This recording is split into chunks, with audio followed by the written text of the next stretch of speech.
Sure, you may want to pay it forward and all that crap, but honestly, if you keep saying yes to all those requests, you'll be left with zero time for priority number one, your business.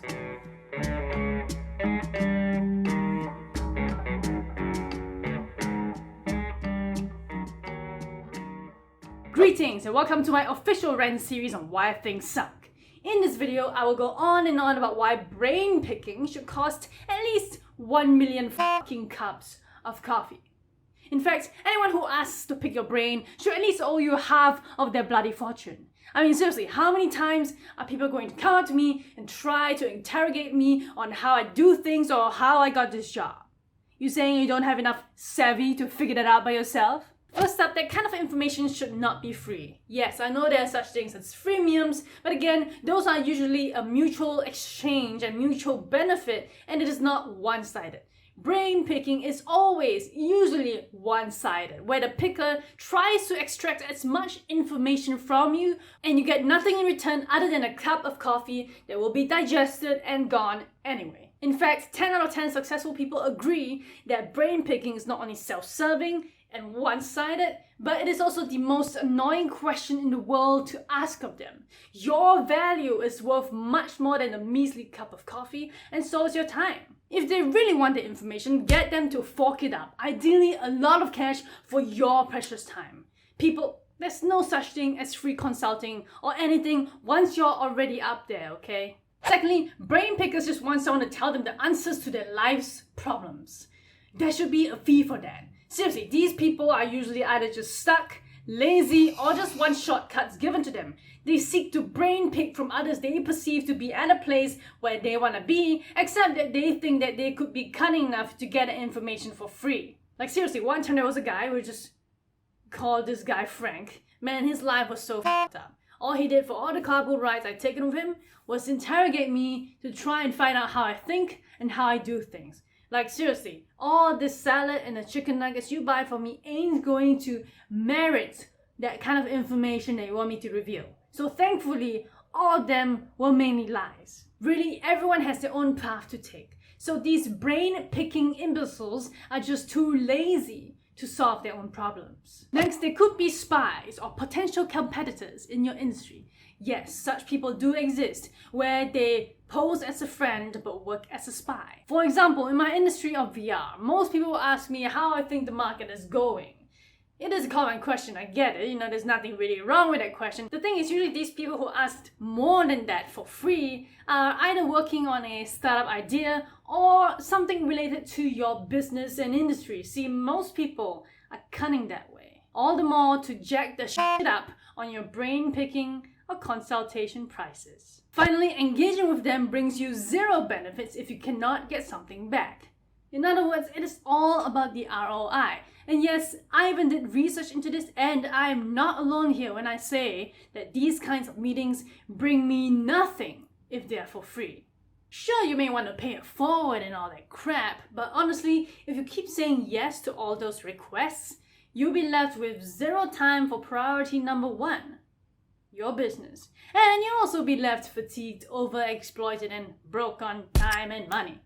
Unless you can convert them into cash-making machines, the ROI on brain picking and responding to those requests for free is literally zero. Unless, of course, you are one of those people who get a kick out of being altruistic.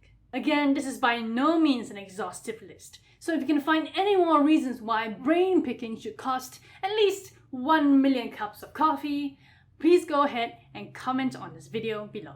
So, angry rant aside, let's say you get a couple or even 100 of these "can I pick your brain" requests via email, social media, whatnot. How can you turn the situation around practically and logically such that it is societally acceptable? Now, right here we have about 4 solutions I've considered when it comes to basically handling a brain pick request or a current brain picking in progress. Now, I've done all of these before, so yeah, I would say I do have a lot of experience in this area. Alright, so first things first, let's start with number 1, in no particular order. Now, I believe there is a Chinese saying known as, I'm not really sure, so don't quote me on this, but the master teaching 9 tricks but keeping 1 for himself. or something like that. But since this is a free brain pick session we're talking about, I suggest flipping the scale around and basically you just give them only one free, valuable, useful advice and keep 9 other better, valuable advice for yourself. That way, it is also a great segue to, I don't know, your other paid consulting or coaching products you may have, etc. In other words, if you're really genuine about this meeting, then don't give it all away in one meeting. Never do that. Keep them coming back for more, and ideally 1 or 2 of those people would eventually muster up the funds to pay for your coaching. I've done this before, and trust me, it works with the right people. Next up, you could always decline and state confidentiality or trade secrets that you possess that you cannot disclose. Now this is an easy one, this one. I would just put it out there straight up that you're secretive or that whatever you are working on is fully encompassing and you had all these NDAs you had to sign and all these trade secrets, confidentiality, etc, etc. I mean, you could more reasonably just state that, well, as much as I'd like to help you, whether you genuinely mean it or not, the kind of information you're asking is classified by my company, business, etc. That usually shuts them up pretty quickly and they wouldn't try to pry much further. Now, I've used this a couple of times on various individuals and usually they'll just accept it and move on, but the more annoying ones would then proceed to ask even more interrogative brain pick type questions, which then led me to the next solution for these types of people. Route it out back to them and use the phrase, "It depends on you." Look, gonna be brutally honest here. Most brain pickers deep down, psychologically, are seeking for people to tell them the answers so that they don't have to make what they perceive as a mistake or incorrect move in their lives that will make them feel bad or sorry for themselves. It's just human psychology, it's human nature. So if you have very persistent brain pickers, the ones that email you constantly asking to meet up, but technically they just want to pick your brain for free, I suggest your response being one that is highly vague and generalized to everyone and anyone, and that could actually technically apply to them. Think of horoscopes. As in literally, the phrase you could use for these brain pickers would be, well, it depends on you and the situation XYZ. Because honestly, it really does depend on them and XYZ. Look, there is no one answer to everyone's career or life problems. There are just too many universal and intricate factors and variables at play for each situation.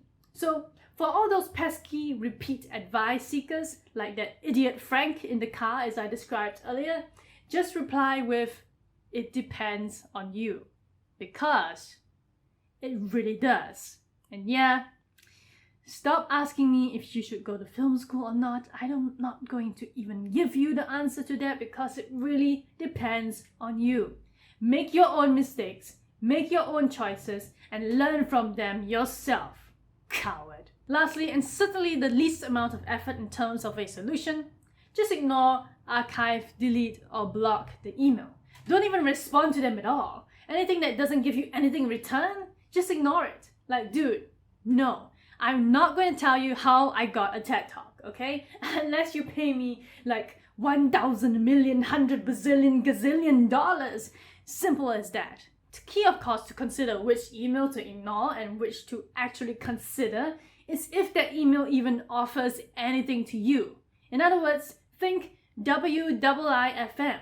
Like, look, if you're going to ask to pick my brain, at least bare minimum, offer to do something for me. These brain pickers think they are entitled to a response just because they had the guts to email and ask. But look, you can ask all you want. If you're not tuned in to WIIFM, then you're not going to get any response back. Think about it. When was the last time you responded to an email asking for something from you for free? That's right, never. Personally, each of these solutions depend on the type of person you are dealing with, whether they are a stranger, of which solution 4 seems viable and appropriate, or whether they are an acquaintance or friend, quote unquote, where solutions 1 to 3 seems viable. It also depends on the time you have and how important that relationship is to you. Personally, I don't have a preference when it comes to warding off these blood-sucking brain pickers. My only preference is mainly for the sanctity of my time. So there you have it. This is why brain picking should cost at least 1 million fucking cups of coffee.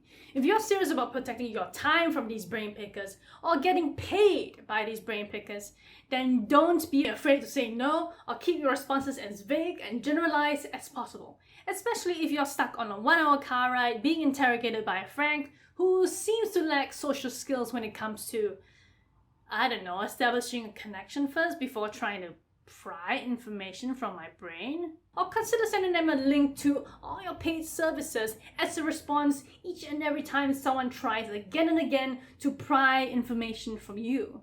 Now it's time to think for yourself and ask yourself these questions. Do you believe brain pickers should pay you for your time and information? Do you find them a nuisance or a potential source of cash flow to be exploited? How would you handle the situation? Go on and comment your thoughts below. But no spam please, or I'll be asking you to pick your brain with a pickaxe. A really sharp pickaxe. Alright, so this is it for now. We've come to the end of this rant. Now, if you had fun, had a good laugh, or learned something new today, then please like this video by poking the like button. And if you like a lot of my videos, then perhaps it actually makes much more sense and it makes things easier for yourself to subscribe to my channel by hitting the subscribe button and ringing the little notification bell for updates. Now then, this is Vicki Lau, signing off.